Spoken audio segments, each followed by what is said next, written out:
Hi there, good morning, and hello again.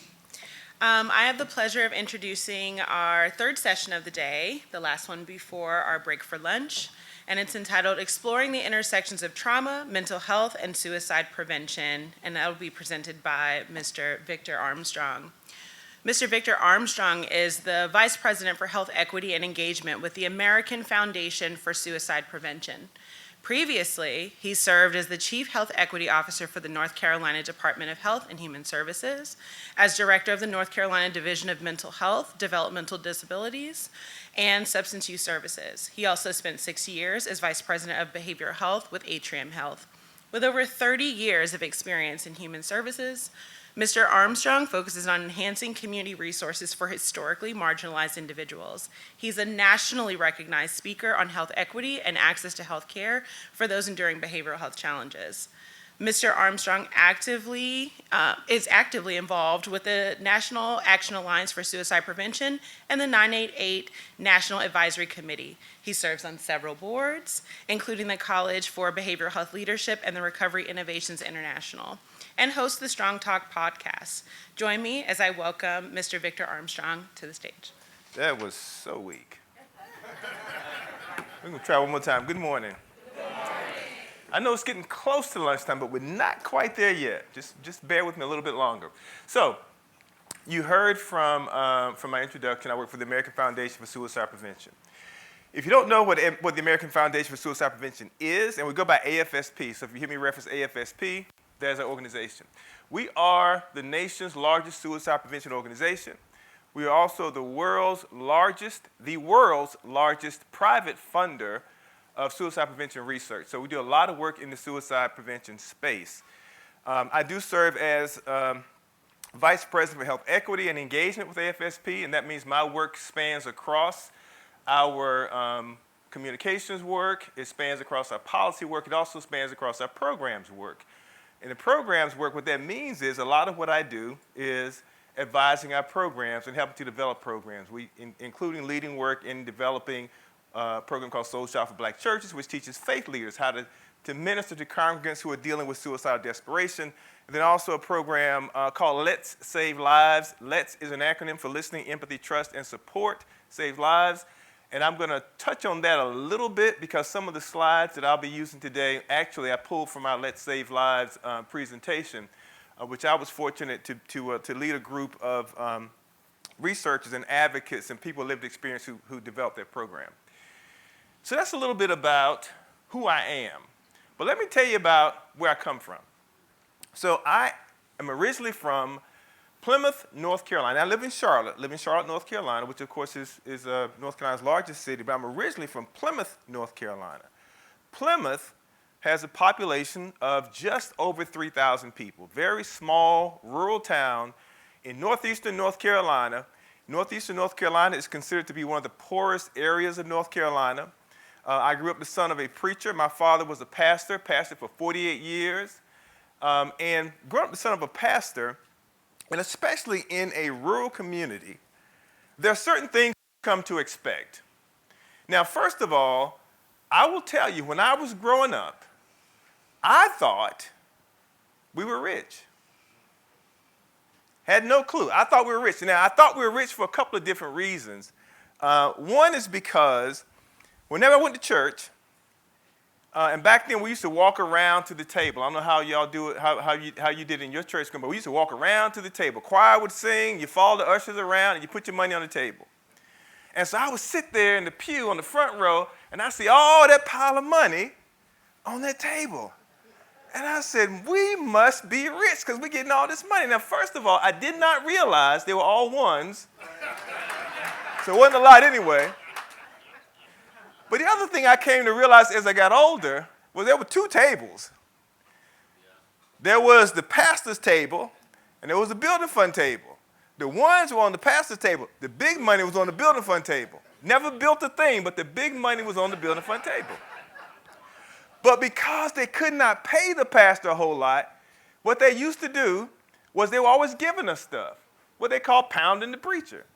So they would give us hand-me-down clothes. They'd take us home for dinner on Sunday because, if you can't pay the preacher much, you give him the biggest piece of chicken, and that makes it all even. That was their thinking. Well, this one time, this lady gave us 2 pairs of shiny boots. And I was glad to get them because because we didn't have much, the most I ever had growing up was 2 pairs of shoes at one time. You had a pair of shoes that you wore to school, and then you had a pair of shoes that you shined up and wore to church on Sunday. And there were even periods of my life where there was 1 pair of shoes. I wore them to school all week, and then you shined them up and wore them to church on Sunday. So I was glad to get this pair of boots. And there was 2 pairs. There was a brown pair that fit my younger brother. There was a black pair that fit me. Now, my brother wasn't too thrilled about his boots, but I could not wait to wear mine. Now, these boots, bear in mind, were patent leather boots. They were the kind of boots that you laced, they strung all the way up, and you laced them just below your knee. So picture me on Monday morning after I got those boots. I was so glad to get them. I put those boots on. I tucked my pants leg in that boot, and I laced that boot just below my knee. I do not know if I look more like a pirate or a prostitute. But I thought I was sharp in those boots. But here's the one thing I never considered. The lady who gave us those boots did not have any sons. She only had daughters. I didn't know I was wearing a pair of girls' boots to school. Now, patent leather laced up below the knee, maybe I should have figured it out, but I didn't know. But apparently every other child at Washington Street Elementary School knew I was wearing a pair of girls' boots to school. And they thought it was their patriotic duty to inform me that I was wearing girls' boots to school. So I heard it all day long. Now, needless to say, when I got home at the end of the day, I took those boots off, threw them in the back of the closet, and I never wore them again. But I share that to tell you this.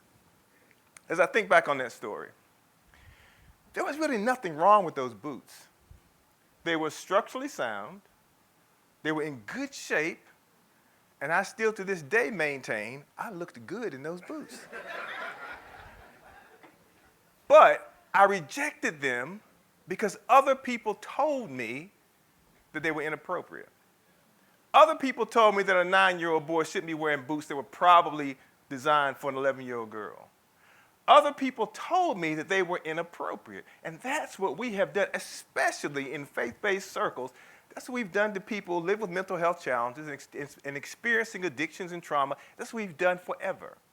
We decide you don't really fit the mold of what we think you should look like or what you think you should act like or how we think you should dress or smell or whatever, and we reject them. Now, I share that also to share this. Everything I talked about in that story, and I often use that story when I work with leaders, with faith leaders, because it creates a connection. But everything I talked about in that story is really based on a lot of tradition and a lot of learned behavior. We have our basis in the church of things that are scripturally based, but then we build tradition around it. Walking around to the table was a tradition. Following the usher around was a tradition. Pounding the preacher was a tradition. It was learned behavior. Learned behavior also teaches us what is normal for us. Learned behavior and the way that we are raised, that decides oftentimes in our minds where the line is between what is parenting and what is abuse.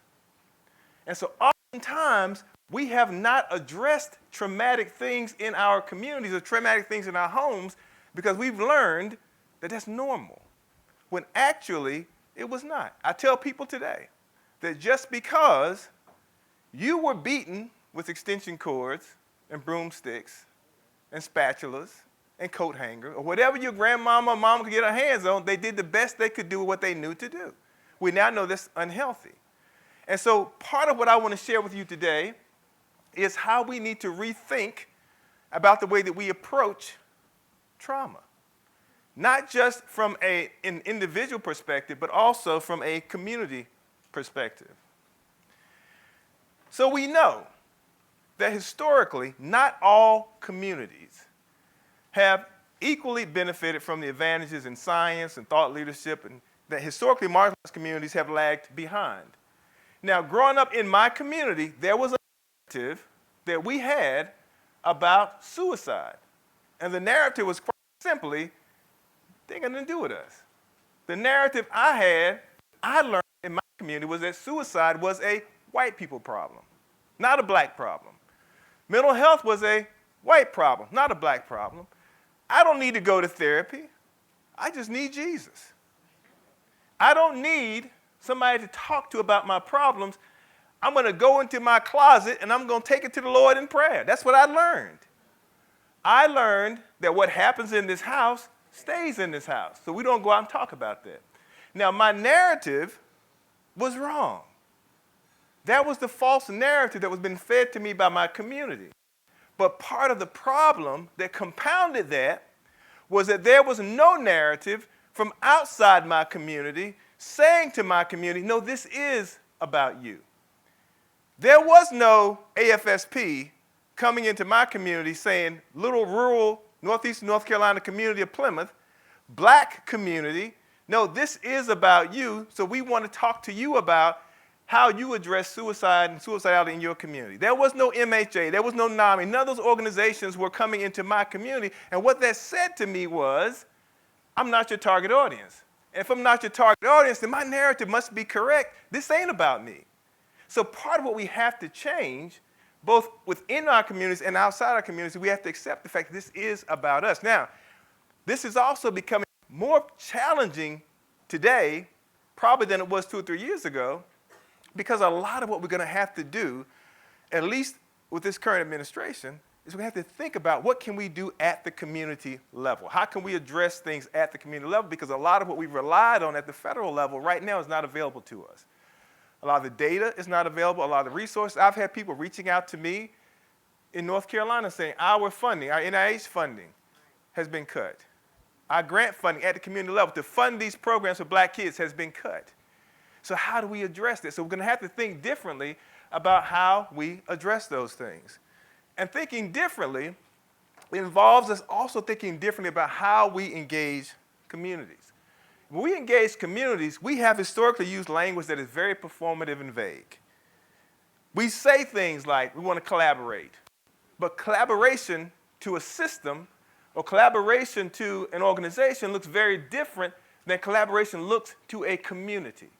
We say we're partnering with communities, but partnership looks very different to a community than it does to an organization or to a system. And so we have to think differently. Engaging marginalized communities requires intentionality.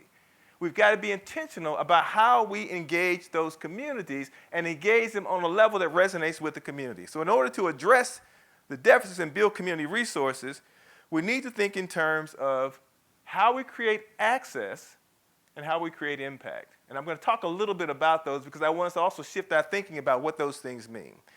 That also includes taking into account the drivers that impact mental wellness, because you cannot address mental wellness without addressing the things that impact. And you've heard some of that from our previous speakers. I'm also going to touch very lightly on a couple of things that the speakers have already talked about. So I'm not going to spend a lot of time on those things, but just enough to make it relatable to what I'm talking about here. And then we need to think relationally as communities do. In mental health, we have been a very transactional field. We're diagnosis driven. You do something, if I can assign a diagnosis to you, I can get paid for working with you. I do something that allows me to check off all the boxes, I can build insurance and get paid for working with you. We're very transactional. We come into communities and we say, I'm here to help you, I've got something for you, which communities often hear, no, you want something from me. But we're very transactional, whereas communities are very relational. And we as people are very relational. We value relationships more so than we value somebody coming and telling us, here's what I'm going to do for you if you give me something in return. And so as we think about the factors that impact mental wellness and mental well-being, and especially in marginalized communities, there are things like stigma, fear, and shame, barriers to access for mental and physical health care, racism and racial trauma, including structural racism in mental health care, cultural incompetence or racial and cultural bias of clinical professionals often exists in our field, and unequal access to mental and physical health care, or lack of representation in health care. And so we're going to touch on these things. And so first, we need to understand, as we're talking about addressing suicide, let's spend a few minutes to help us kind of understand suicide, to understand what we're dealing with. First of all, suicide is a health issue. It is a health outcome, and we need to think about it as a health outcome. That's why we don't say things like commit suicide, because commit implies criminality, when suicide is actually a health outcome. Which means if it's a health outcome, it can be prevented if we have the right resources at the right time, in the right place, where people live, work, and play and worship to address people before they reach that point of suicidality. But in thinking about suicide as a health outcome, we also need to recognize that suicide itself is not a disease. What it is in fact, is the worst possible outcome of a lot of very complex things, often including mental health challenges. But again, if it's a combination of a lot of complex things, that means we have opportunities to address it before a person reaches that suicidality if we have the right resources in place. When we think about suicide in the black community, here's a little bit of data to kind of put in perspective, because I shared with you what my narrative was growing up, that it wasn't impacting us. From 2011 to 2020, the age group with the highest suicide rate in the black community was 25 to 34-year-olds. And so you're talking about where people should be really at that peak of their life. You're young, you're starting your family, you have everything ahead of you, but that was the highest suicide rate, age 25 to 34. The suicide rate for black men is actually 4.5 times higher than the rate for black women. Now, we talk about a lot of things that kill black men. We talk about diabetes. We talk about high blood pressure. We talk about black men who die at the hands of law enforcement, but we don't talk about suicide. And black men do die by suicide. And suicide is one of the leading causes of death for black females and males aged 10 to 24. And then according to the Youth Risk Behavior Survey, and if you're unfamiliar with the Youth Risk Behavior Survey, the Youth Risk Behavior Survey actually measures mental wellness for kids aged in grades 9 through 12. And what the Youth Risk Behavior Survey showed us was that black students were more likely than Asian, Hispanic, and white students to attempt suicide. In fact, more than 1 in 10 black youth attempted suicide in the past year, according to the survey. Nearly 2 in 10 had made a suicide plan, and 4 in 10 said that they had felt hopeless. Now, the other thing I want you to know about the Youth Risk Behavior Survey is that, as I said, it measures mental well-being for youth in grades 9 through 12. What it does not measure are those youth who are not in school. So you think about that sense of hopelessness and lack of connection that can drive a young person to think about suicide.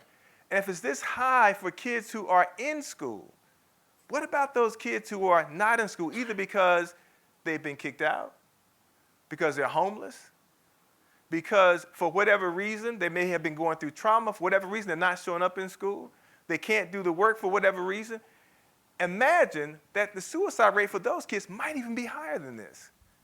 So we have to think about also, how do we reach those kids? Suicide impacts individuals and communities. There is an individual part of this. There's a place where a person makes a decision about whether they take their lives or not.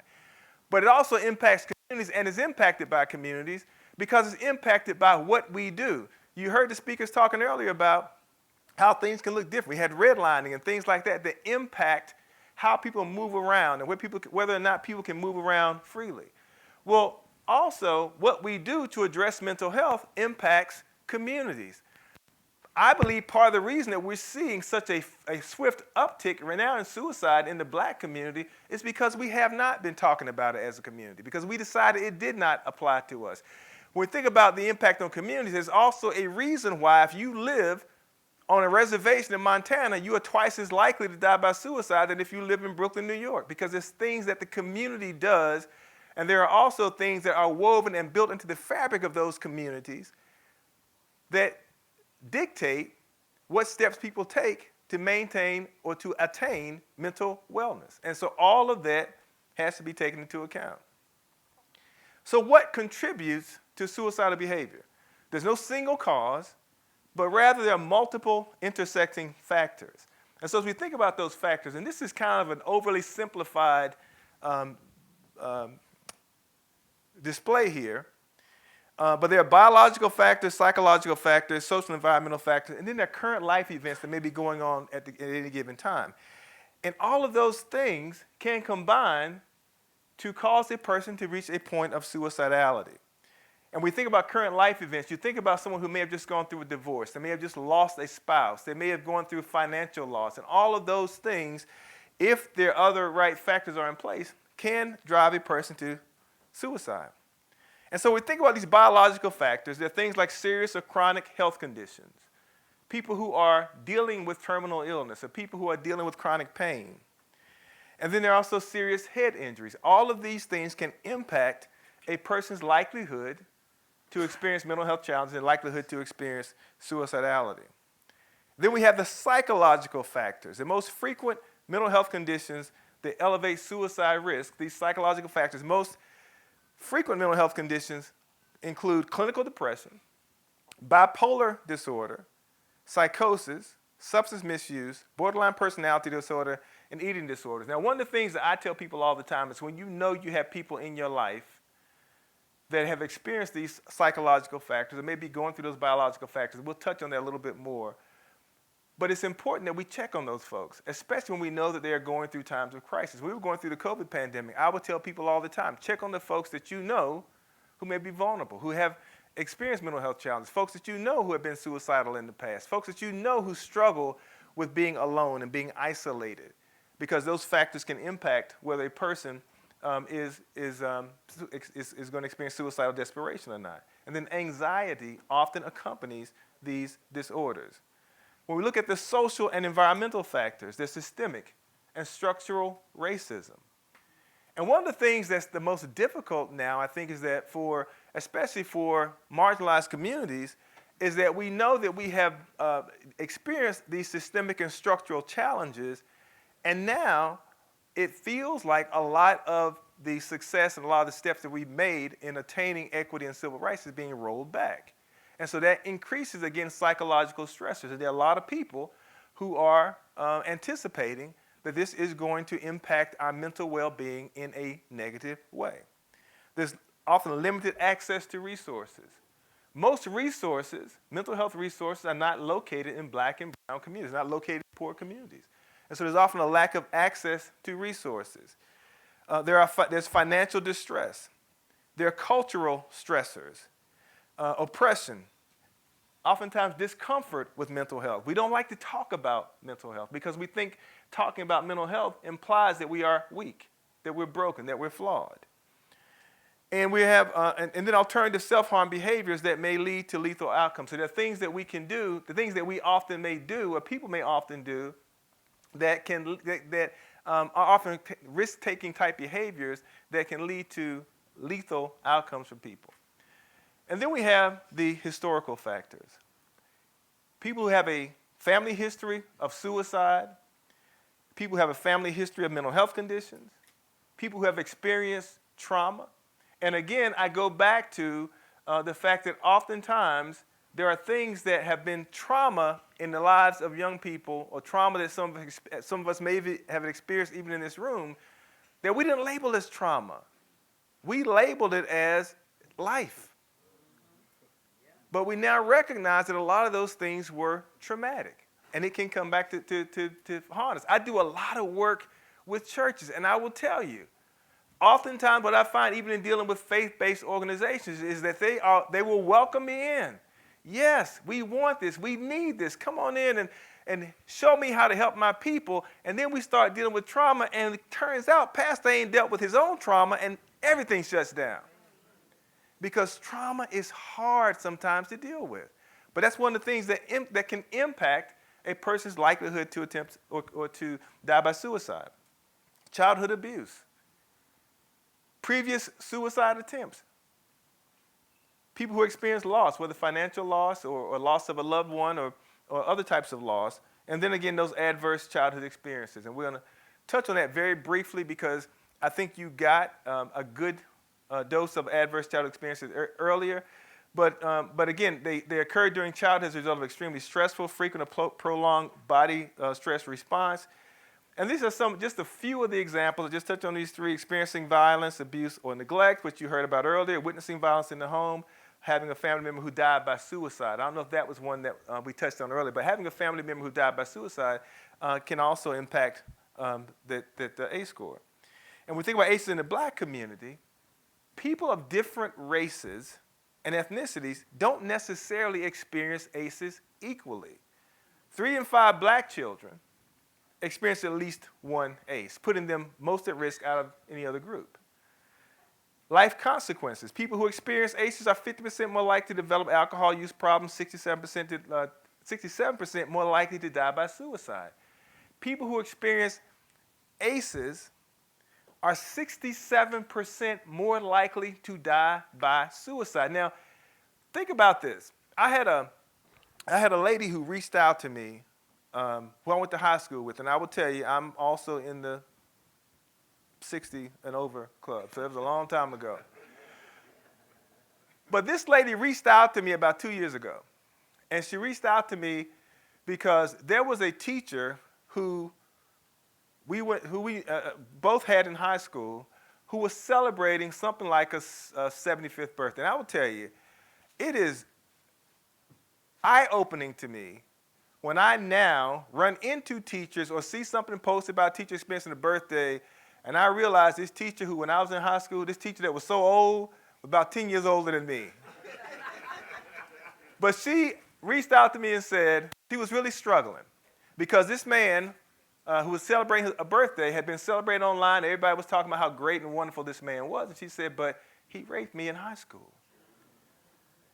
And I will tell you, I believed her, number one, because she had no reason to reach out to me and tell me that if it had not happened, but also because there was some talk about some stuff that this man had done with other folks over the years. And I know for a fact he had made a pass at my sister when she was in high school. So I believed her, and I asked her, have you talked to anybody about it? And what she said to me was, no, I'd never talked to anybody about it because they would just say it was my fault. Now, part of the reason she came to that conclusion is because she was a white female. The teacher was a black male. She was also someone who, when we were in high school, dated black boys. And especially in rural North Carolina at that time, white girls were not supposed to date black boys. They were labeled negatively if they dated black boys. And so she also had gotten in this man's car because he had given her a ride home. And so she said all of that, they would just say it was my fault. I would get blamed for it. So she's never told about it, but she's been carrying that around all this time. That's trauma.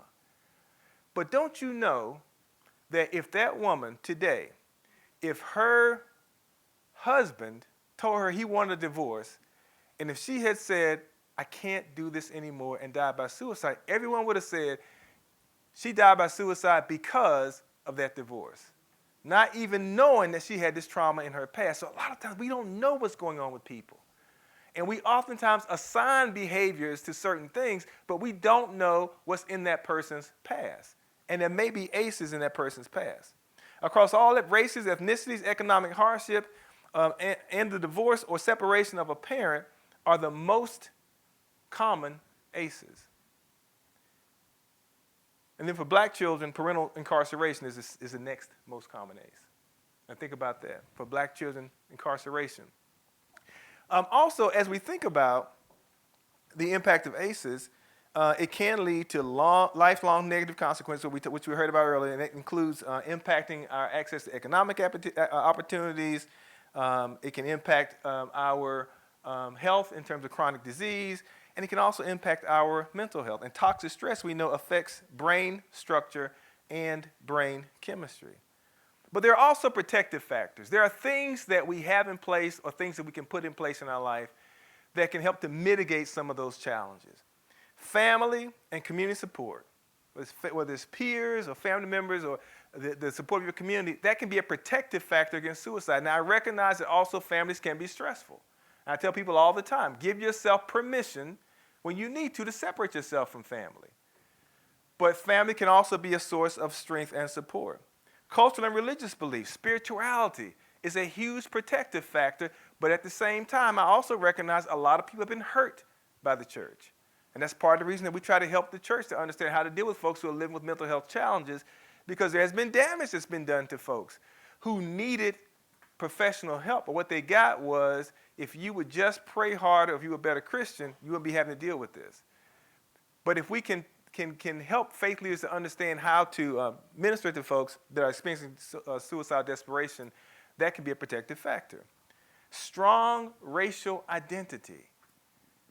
Not being ashamed of who you are, but being proud of who you are. I had the opportunity a couple of months ago, back in January, I mentioned that I train faith leaders in a program called Soul Shop for Black Churches that train faith leaders around suicide prevention. Well, back in October 2023, there was a gentleman from Cameroon, Africa, who oversees about 400 pastors in Cameroon, Africa, who came to Asheville, North Carolina, for a train-the-trainer that I was doing. He wanted to be trained in Soul Shop because he wanted to take it back to his country. So he traveled from Africa to go through a week-long training. He went back to Africa. He did a couple of trainings, but then he said, I need more trainers. I'm the only person that trains them. And so I ended up going to Africa, to Cameroon, to train faith leaders in Cameroon on suicide prevention. And I will tell you, there was something just about being present in Africa. It's that racial identity. There was something about being there where everybody looked like me that just did something to me. There was something about walking down the street and knowing that somewhere in my lineage, my forefathers set foot on this land. There was something about that just gave me that sense of identifying with Africa. Now, I will tell you what made the story even better was that we were in Cameroon, Africa, and I said, you know what? When I get back to North Carolina, the first thing I'm going to do is I'm going to go to AfricanAncestry.com, and I'm going to find out what part of Africa I'm from. And me and my kids and my wife, we are going to come back to Africa because I didn't get to take my family with me. We're going to go to Africa and we're going to visit where we're from. I got the results about 3 weeks ago. Turns out I'm from Cameroon, Africa. I was standing on the ground where my forefathers walked. And what made it even more special was that the gentleman who came here from Cameroon, when I sent the results to him, he said, oh my God, you and I are from the same tribe, the Bamileke tribe of Cameroon. But that sense of racial identity, there was a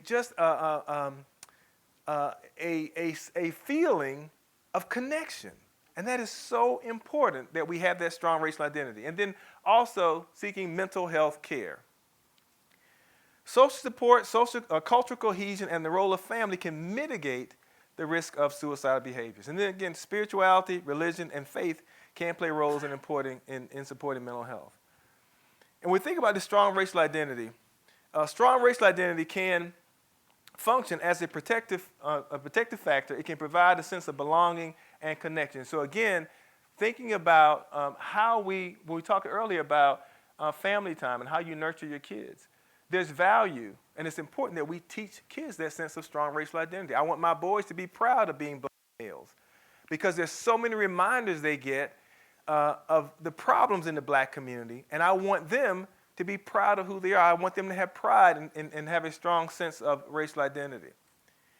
But there is a roadmap to change. There are things that we need to do differently to address, to offset the things that have impacted us as a community, as a people. But there are things that we can do to mitigate that change.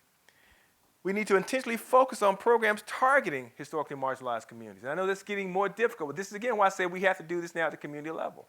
Because so many of the programs at the federal level that target marginalized communities are now being stripped away. And so we need to intentionally focus on programs. And that's why groups like the Glenn Foundation are going to be so important.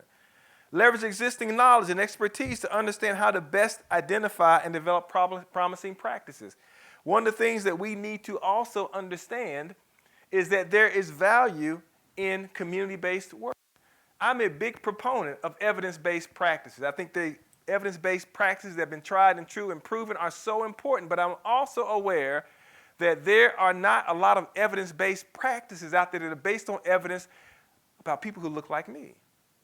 And so we also need those community-informed practices. What's working at the community level? And then how do we wrap our evidence-based practices around community practices? Because people are going to be more willing to invest and engage in things that they are already invested in. That's one of the reasons we work with the faith-based community. People already know the church. They're trusted messengers. And all we need to do is give them a trusted message. We often need to create public-facing awareness campaigns that focus on historically marginalized communities. And again, intentionally focusing on those communities. Incorporate an evaluation plan with process and outcome measures to identify the reach of each of our strategic priorities and then access the impact of the overall initiative. What that means is that we need to be able to evaluate, is it working? And that's not just quantitative, it's also qualitative. Because we can measure things and data can tell you anything you want it to tell you. If I want the data to say I'm successful, there's ways I can tweak the data to say what I'm doing is working. I can interpret it differently. But if the folks on the ground say we're not getting better, if the folks on the ground say we're losing more young people to suicide, we're losing more folks to fentanyl, then that means something is not working. And so I believe access is one of the keys. And access is not only about having physical proximity to traditional resources. It is about having resources available to me that are relatable to my lived experience, that are culturally relevant, but perhaps more importantly, resources that I am willing to utilize. Because if you put more resources in my community that I'm not going to use either because I can't understand them, I don't trust them, or because I don't see myself in them, then you haven't given me access to what I need. You've given yourself access to me, and that's very different. And so we have to think about access differently. For example, there is a narrative that black men don't want treatment, that black men don't want mental health treatment, black men don't want therapy, and I say that's not true. I say what black men want is they want treatment that takes into account what it means to be a black man in America. I could be hungry, really want to eat, hadn't eaten all day, and I'm looking for food, I'm looking for sustenance, and you come to me and you say, you know what, I'm going to take you home with me and I'm going to feed you dinner. And I'm so glad because I have been so hard, I feel like I'm starving, I want something to eat, but I'm telling you, when you take me to your house for dinner, as soon as you bring out that bowl of okra, I am out. Don't eat it. You got a cat, that's even worse. If you got it, because I'm telling you, a cat to me is like a domesticated raccoon. I don't like cats. A cat's like a house possum. Don't like them. And so if you got a house possum and you feed me okra, that's not going to work. So I'm going to leave and I'm going to go somewhere that I can get something in an environment that relates to me, that I can, something that I like, something I can keep down. So again, you want black men in therapy, don't keep giving us okra. That doesn't agree with us. A lot of the treatment models, a lot of the basis of the treatment models that we use were not based on historically marginalized groups. A lot of our treatment modalities, the basis of them was from a time when people of color and women were thought of as lesser, and people who in the LGBTQ community would have been thought of as mentally ill. A lot of those practices were based upon and built by white Anglo-Saxon Protestant land-owning men. And we just need to think about that as we are working with communities, that we have to think about how do we take what we have and make it fit the communities that we're working with. In order to do that, we need to think in terms of how communities think. What are the characteristics of a community? They have a shared sense of consciousness. What happens to you impacts me. Think about my example in the beginning about in church and how we had that kind of that shared experience. That shared sense of consciousness, that they knew what impacts the preacher impacts me. So we're going to give him, can't pay him, but we're going to give him food. We're going to pound the preacher. They have common ends, and that's respect for language, culture, customs, and traditions. That means if you come into a community and you don't respect my language, culture, and traditions, I'm not going to be able to relate to you. What that also means is that we have to also think about what stigma is and how stigma impacts communities. Because one of the things that we often do, which I think is one of the mistakes that we make, is we immediately go into a community and we identify stigma and say, stigma is the problem here, without first recognizing that stigma really is just a narrative that a community creates. And that narrative often is created as a survival mode. Now think about Plymouth, North Carolina. I heard all my life, as I was growing up in Plymouth, that all you need if you're experiencing mental health challenges, all you need is Jesus. All you need is to pray. Now, I didn't know any psychiatrists. Had never met a psychiatrist growing up in Plymouth, North Carolina. Didn't know what psychiatrists did. There were no psychiatrists in my county, no psychologists, no clinical social workers. But guess what we had a lot of? A lot of churches. And so a lot of what we did was we formed our narrative around what we had. And so we go into communities, we immediately say, well, stigma is the problem. If what you're saying to that community is you're wrong. You got it wrong. You messed up. You're ignorant. When the reality is, a lot of the time, stigma developed because the people who knew better were not there. And we weren't trying to educate, we weren't trying to reach into communities. And if we don't, and even now, we can stand back and we can point fingers at communities and talk about all the dysfunction in communities, but a lot of dysfunction occurs because we're not there in the midst of them, helping them to learn and do better. There's emotional identification, that feeling of belonging together, and then those distinguishing factors, that means possessing distinguishing characteristics, which distinguish it from other communities. And when you recognize those distinguishing factors, that's an opportunity to lean into those things and say, I noticed this about the community. That's remarkable. Tell me about that. And having respect for those distinguishing factors of communities. And what that does is it builds a sense of trust and a sense of relationship with the community, which then trickles down to the people in the community, and it allows us to be able to work with those communities to change their outcomes. And then engaging marginalized communities requires community-level strategies, creating quality, culturally relevant mental health services, addressing stigma, understanding its origin, developing strategies that address intersectionality. Because when we think about communities, no community is a monolith. And I tell people all the time, when I'm going into a community, I'm within that community, there are going to be people of all races, people of all cultures, people of all professions. When I work with the faith-based organizations, again, when I work with churches, I remind them, in your congregation, you've got military folks, you've got law enforcement, you've got physicians, you've got folks who are, and all of them, if you look at stats, we lose more law enforcement officers to suicide every year than we do in the line of duty. We lose a lot of, there was a stat, and I think it may have been debunked now, but there was a stat that said we lose one physician to suicide every day. And I think that's been challenged now, but we still know that we lose too many. We know about the impact of suicide in our military community. And so we think about that intersectionality, that we're not just talking about a black man, but you could be talking about a black man who is a physician, a black man who is also a law enforcement officer, also a military veteran. And so we need to think about that intersectionality as we work with communities. And then include the voices of lived experience and community within prevention and intervention strategies. And I'm very intentional about voice because we often talk about applying the lens of the community, applying the lens of lived experience, but that lens is still your interpretation of what you think I want, what you think I need, and what you think I said. But if you have my voice at the table, there's no mistaking my voice because I can tell you what I need, I can tell you what I want, and I can tell you what's working and what's not working. And then, and I'm gonna get ready to wrap this up because I think my time is getting short.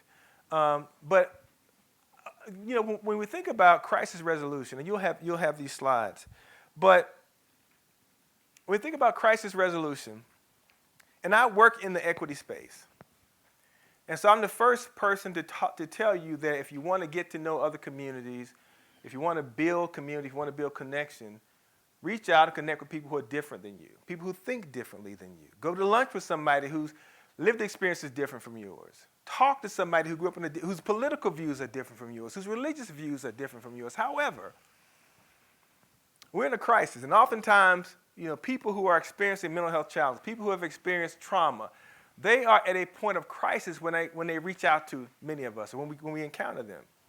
And in uncertain times, in times of crisis, we feel broken, we feel afraid, and when we feel alone and vulnerable, what we seek most is safety.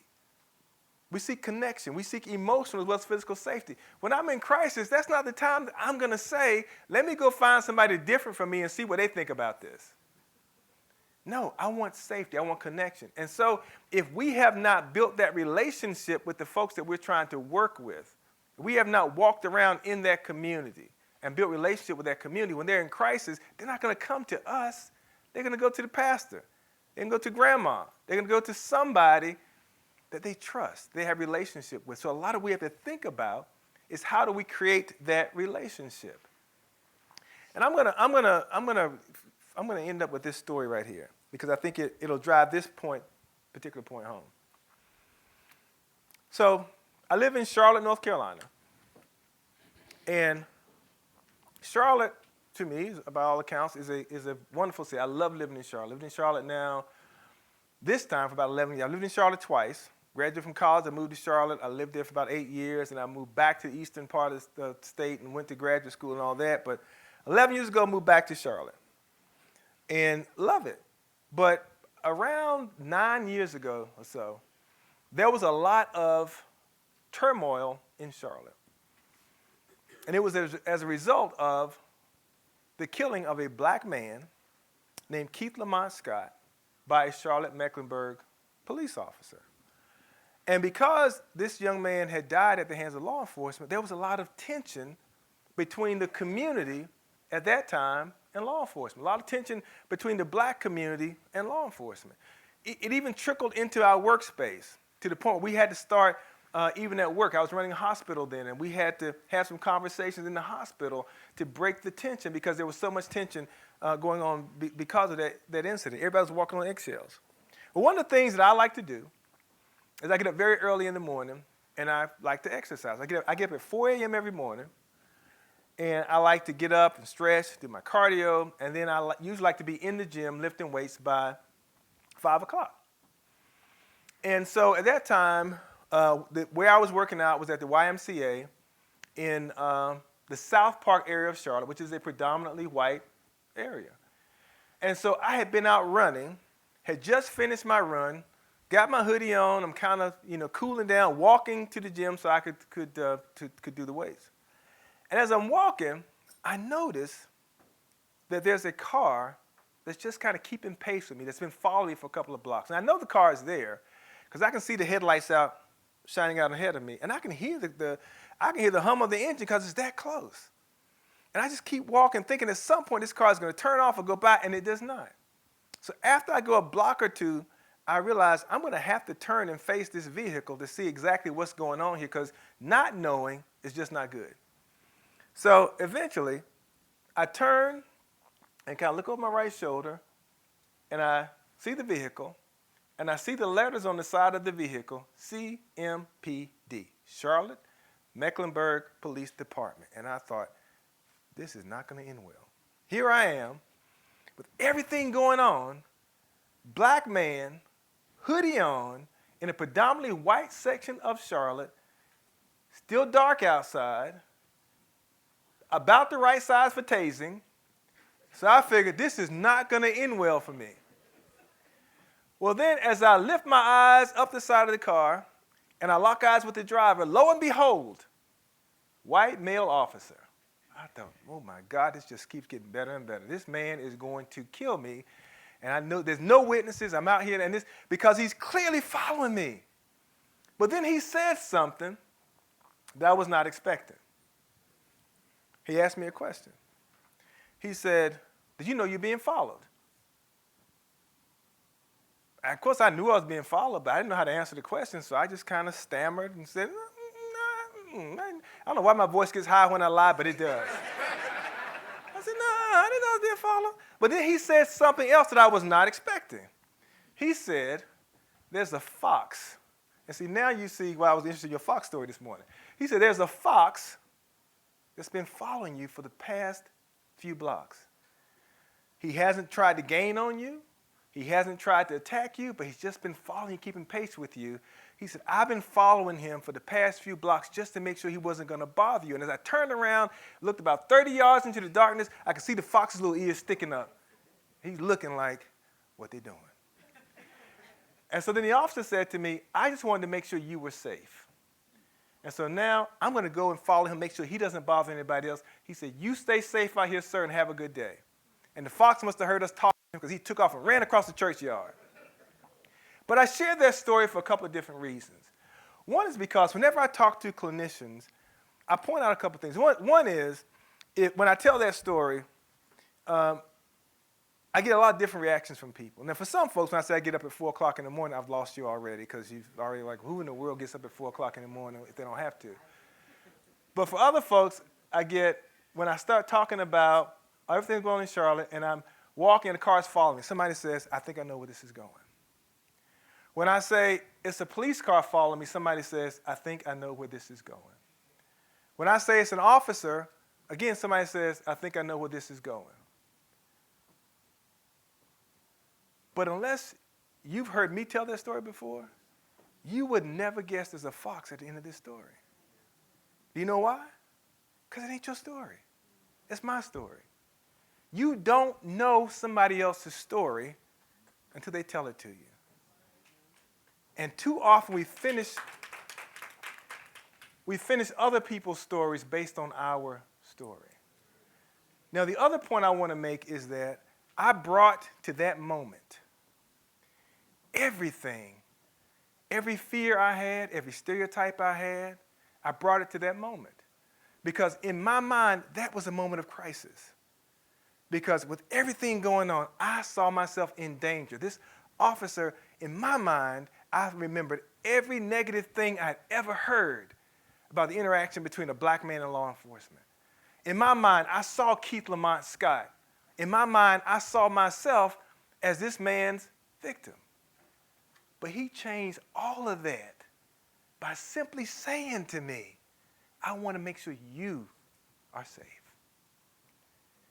I would not know that officer if he walked in this room today, but he will forever be a part of my story because he made it about me.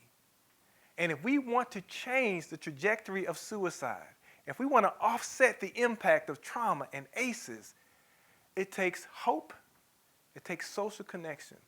It takes the willingness to say to somebody, you matter, your life matters, your pain matters. Thank you.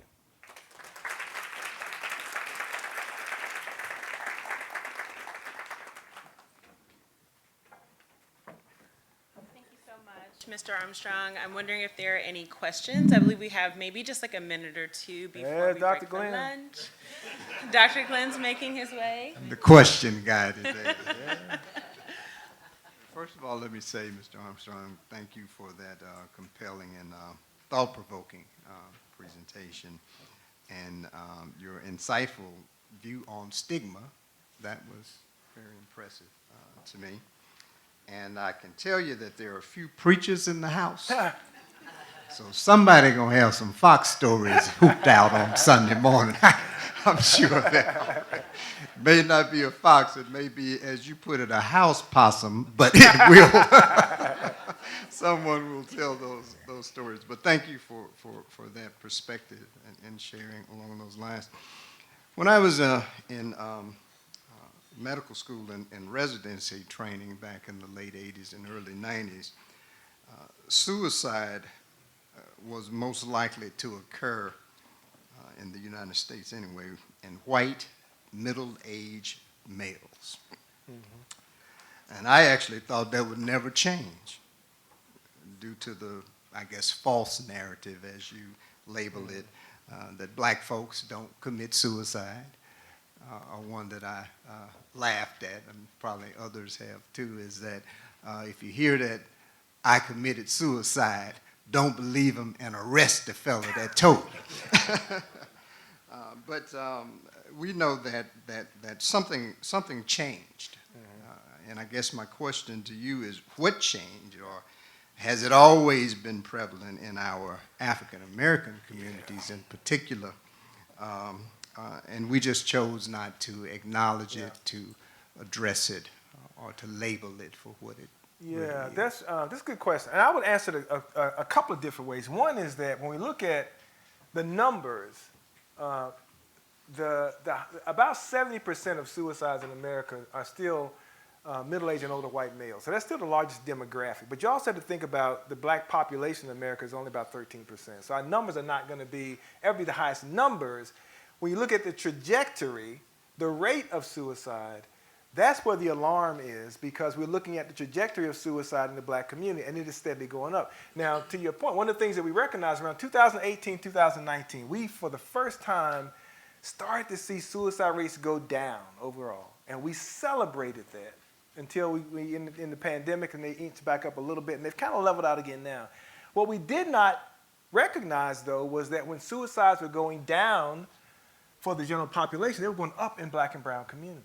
So we were not paying attention because we were not disaggregating a lot of data. And that's why I, for one, am really concerned about what's happening now at the federal level about not having access to data, because it was that disaggregated data that allowed us to be able to parse out what's happening in different communities. I do believe that part of the reason the trajectory has become so high in the black community, and it's the same way in the Hispanic community and the Asian community, is because we have not been talking about it. We have not been doing the work around prevention. And I will tell you something else that's thought-provoking is one of the lowest rates of suicide is among older black females. Now, we don't fully understand why. We have theories about why. But older black females have one of the lowest rates of suicide. But bear in mind, the suicide rate for young black females is on that upward trajectory. It is, again, one of the fastest rates. And the other thing about suicide that we know is that the most lethal means of suicide is going to be firearms. We know that 90% of the people who attempt suicide by firearm die, 90% of the people who attempt by other means don't. Young black girls are now more frequently also dying by firearm. And I say that to say this, that if we don't address that, I don't know if 20, 30 years from now we're going to be saying the lowest suicide rate is among older black women, because we see a generation coming behind them that is increasing the rates of suicide. So we have got to address this. And I'll just say this and then I'll be done. And I pose this question to audiences all the time. And just for you to think about, don't need an answer, but I want you to think about this. If we figure this thing out, because we don't do a fantastic job of reducing and preventing suicide for any demographic, but if we figure it out and white people are no longer dying by suicide, maybe Asian people are no longer dying by suicide, maybe Hispanics are no longer dying by suicide, maybe the only folks dying by suicide are black folks, how much money do you think is going to be applied to research and prevention to save black lives? So we got to own this. We have to figure this out. We have to recognize that we have a problem, and it's becoming worse for our young folks, and we need to take ownership of that. We need to begin to address it. Thank you.